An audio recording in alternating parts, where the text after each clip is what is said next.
আজকে তো পুরো বাংলাদেশে একটা আলোচনা হয়েছে, ফেসবুকে ভাইরাল, দেখছেন আপনারা?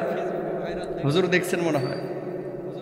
আমি তো টেলিভিশনের সাথে জড়িত প্রায় এক যুগ, অনেকে হয়তো বা জানেন। টেলিভিশনে আমার প্রোগ্রাম দেখেন না?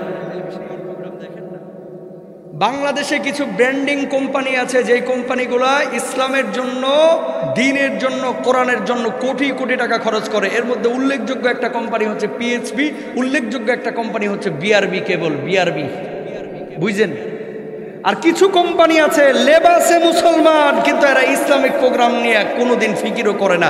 চুলকানি আছে এদের, ইসলামিক প্রোগ্রামে 2 টাকা খরচ করে না, কিন্তু ট্রান্সজেন্ডার বা রূপান্তরকামী যারা হিজরা তো না, যারা ছেলে থেকে মেয়ে বা মেয়ে থেকে ছেলে হতে চায়, এইরকম নাটক, ওই যে রূপান্তর একটা নাটক নাকি বাইর হয়েছিল, এটার ব্র্যান্ডিং করে থুয়ে দিছে ওয়ালটন নামের একটা কোম্পানি।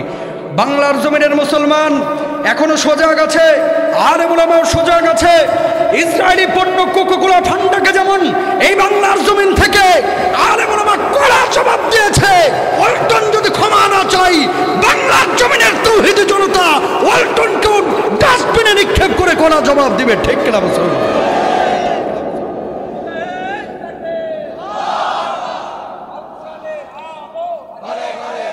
প্রিয় ভাইরা আমার, ইসলাম যদি আপনার পছন্দ না হয়, আপনি নাস্তিক হতে পারেন, এই অধিকার আপনার আছে। মায়েরা ঘুষি মায়েরা আপনার ঈমান আনাইতে হবে, এটা আমার জন্য জরুরি না। আমরা ইসলামের সৌন্দর্য আপনার সামনে তুলে ধরব। কোন প্রোগ্রামে আপনি ব্র্যান্ডিং করবেন বা না করবেন, টাইটেল স্পন্সর নেবেন বা পাওয়ার্ড বাই নেবেন কি কো স্পন্সর নেবেন, এটা আপনার ব্যক্তিগত ব্যাপার।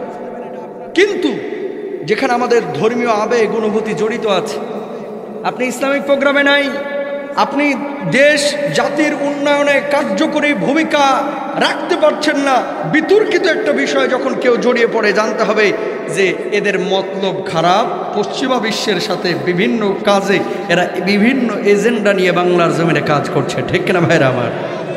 বুঝে হোক না বুঝে হোক, যদি এই কাজটা করে থাকে, আপনারা বলবেন যে হুজুর এটা আবার কি, বুঝলাম না তো কিছু।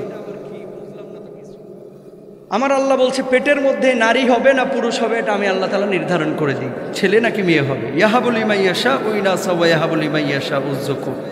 পশ্চিমা বিশ্বের এরা বলতেছে যে না, ছেলে এবং মেয়ে জন্মের পরে হয় না, প্রাপ্তবয়স্ক হওয়ার পরে মনে মনে সে যদি বলে যে সে ছেলে, তাহলে সে ছেলে, মনে মনে যদি সে বলে যে মেয়ে, তাহলে সে মেয়ে। এটা আল্লাহর সাথে, কোরআনের সাথে সরাসরি সাংঘর্ষিক একটা বিষয়। আপনারা বলেন পশ্চিমা বিষয় আপনারা মানবেন না কোরআনের বিষয় মানবেন? আরো জোরে বলেন না। এখন পশ্চিমা বিশ্বের এই বিষয়টাকে কেউ যদি ব্র্যান্ডিং করে, সেই ব্র্যান্ডিং কোম্পানিকে ডাস্টবিনে ফেলা দরকার আছে না নাই? জোরে বলেন। সুতরাং যদি ক্ষমা চাই, আমরা ক্ষমা করে দেব, নেক্সটে যেন এমন কাজ না করে। কিন্তু যদি পরবর্তী সময়ে এরকম আবার কোনো ঘটনা ঘটে, গোটা বাংলার তৌহিদি জনতা ওই কোম্পানিকে ডাস্টবিনে নিক্ষেপ করবে। রাজি আছেন ইনশাল্লাহ? জোরে বলেন ইনশাল্লাহ। যেখান থেকে কথাটা আসছিল, আল্লাহকে ঋণ দেওয়া জান দিয়ে এবং মাল দিয়ে।